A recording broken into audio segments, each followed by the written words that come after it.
So my name is Lydia Hendry. I'm from Heritage Lincolnshire and I'm a community archaeologist there. What is your job here? So as the community archaeologist, I don't get involved in all the exciting building work that's going to be happening. What I do instead is try and get everybody else excited about what's going on here. So I've been going into schools and designing workshops to teach people about the history of the building. Well, that sounds interesting, but not as fun as the building part. But who owns this building?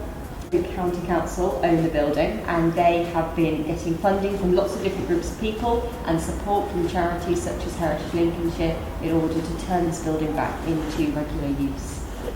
Oh, and what has this building been used for and has its purpose changed?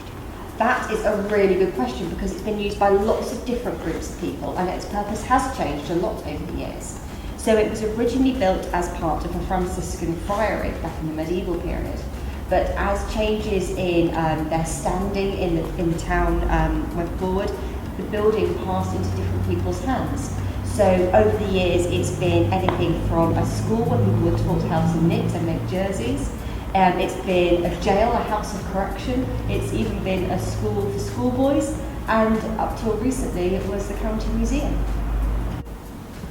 Why is there all this graffiti by the windows? That was a really good spot. So you'll notice there's a lot of graffiti and a lot of the graffiti is of people's names. And what we think is when this was used as a school, that the children here would carve their names into the stone walls. And I imagine they earned the wrath of their teachers when they did that as well. So it's a fantastic story of perhaps all the naughty school children who were getting on their teachers' nerves. Thank you for doing this interview. My name's Evie and I'm here with Heritage Trust Network to learn a bit about this building and its heritage and its role in the community. My name is Rosie Shaw and I'm the Senior Project Manager for the London Historic Buildings Trust. We're a London-based building preservation trust and are in the process of developing and hopefully delivering a project to regenerate the charity school site. Could you tell us a bit about sort of the vision that there is for this building and sort of what you're looking to achieve with it in the future? So when our trust started working on a project on the site, we started at the very beginning by doing an options appraisal because we wanted to review everything that had been done before and then think really pragmatically about how it can be used in the future. So we didn't want to come in with too many assumptions about how the site was going to be used.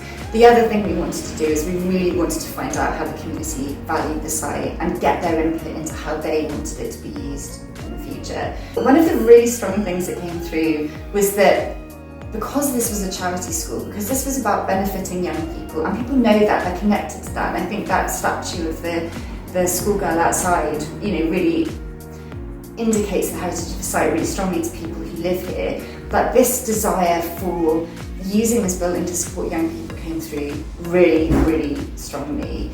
Yes, so there's definitely a close connection with the community in this building, which is really interesting to hear about. How would you encourage young people to sort of get involved with local heritage? To be honest, I ponder this all the time because actually young people can be quite difficult to reach with heritage projects. Our project here is obviously really focused on young people, so we're working with schools, so there's a much more direct link to sort of reaching those audiences that you want to engage with.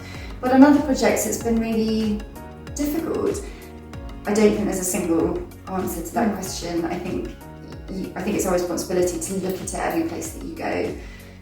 This is really nice because it's an opportunity to explain what we do and actually, I hope, break some barriers about what working in heritage looks like and that it is viable, that you can aim for that, and there are really good jobs out there at the end of it too. So thank you for talking with me, Lydia. Thank you for inviting me. Perfect!